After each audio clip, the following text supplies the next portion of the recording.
नमस्कार दोस्तों, आज का हमारा क्वेश्चन है पृथ्वी जब घूमती है तो उसकी गति हमें क्यों महसूस नहीं होती, जबकि वो जब अपनी दूरी पर घूमती है तो उसकी स्पीड होती है 1600 किलोमीटर प्रति घंटे और जब वो सूर्य के चक्कर लगाती तो उस गति पर उसकी स्पीड होती है उस दूरी पर 1,07,000 किलोमीटर प्रति घंटे।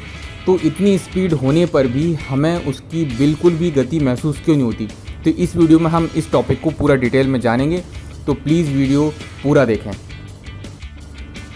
जब पोलैंड के खगोल शास्त्री कोपरनिकस ने यही सिद्धांत प्रतिपादित किया कि पृथ्वी और अन्य ग्रह सूर्य की परिक्रमा करते हैं, तो लोगों को इस बात पर आश्चर्य हुआ। लोगों की सोच थी कि यदि पृथ्वी सूर्य की परिक्रमा करती है तो पृथ्वी की सतह पर स्थित समुद्र, नदियां, पहाड़ और जंगल इधर उधर क्यों नहीं होते।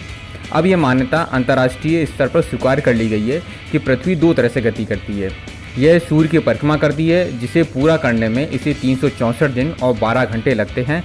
इस समय इसकी स्पीड होती है 1,07,000 किलोमीटर प्रति घंटा।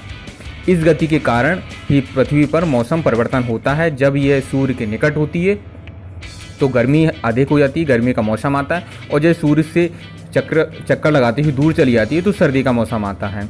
और जब ये अपनी ही दूरी पर घूमती है तो इसे एक चक्कर पूरा करने में 24 घंटे लगते हैं, जिसके कारण दिन और रात होते हैं इस गति के कारण। अब इसमें देखते हैं कि पृथ्वी की जो सतह पर स्थित वस्तुएं हैं वो क्यों नहीं हिलती हैं इसकी गति के कारण। तो उसको उन्होंने इस सिद्धांत से समझाया कि जब पृथ्वी पर स्थित जो सारी वस्तुएं हैं वो पृथ्वी पर गुरुत्वाकर्षण बल के कारण बंधी रहती हैं, और इस बल के कारण वह पृथ्वी के घूमने पर उनको स्थिर रखती है। इस कारण हमें उसकी गति महसूस नहीं होती है। इसको हम एक उदाहरण से समझ सकते हैं आसानी से।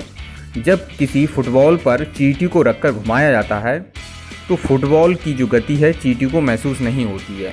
इस कारण से हमें पृथ्वी की गति महसूस नहीं होती है। नहीं तो हम अगर जंप करते हैं तो हम एक स्थान से दूसरे स्थान पर हमें पृथ्वी की गति के कारण हमें चले जाना चाहिए, परंतु हम ऐसा नहीं करते, क्योंकि जब इतनी इसकी स्पीड 1600 किलोमीटर प्रति घंटे है तो हम थोड़ा सा जंप करने पर हमें एक स्थान से कम 1000 या 100 किलोमीटर दूर तो जाना ही चाहिए।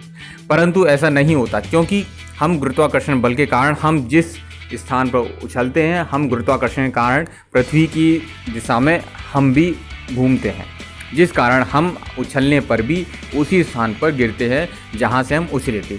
यह सब गुरुत्वाकर्षण के कारण ही होता है। आशा करता हूं आपको आंसर समझ में आया होगा। अगर फिर भी आपको डाउट या और कोई क्वेश्चन है तो प्लीज़ कमेंट्स में ज़रूर मेंशन करें। वीडियो लाइक ज़रूर करें। धन्यवाद।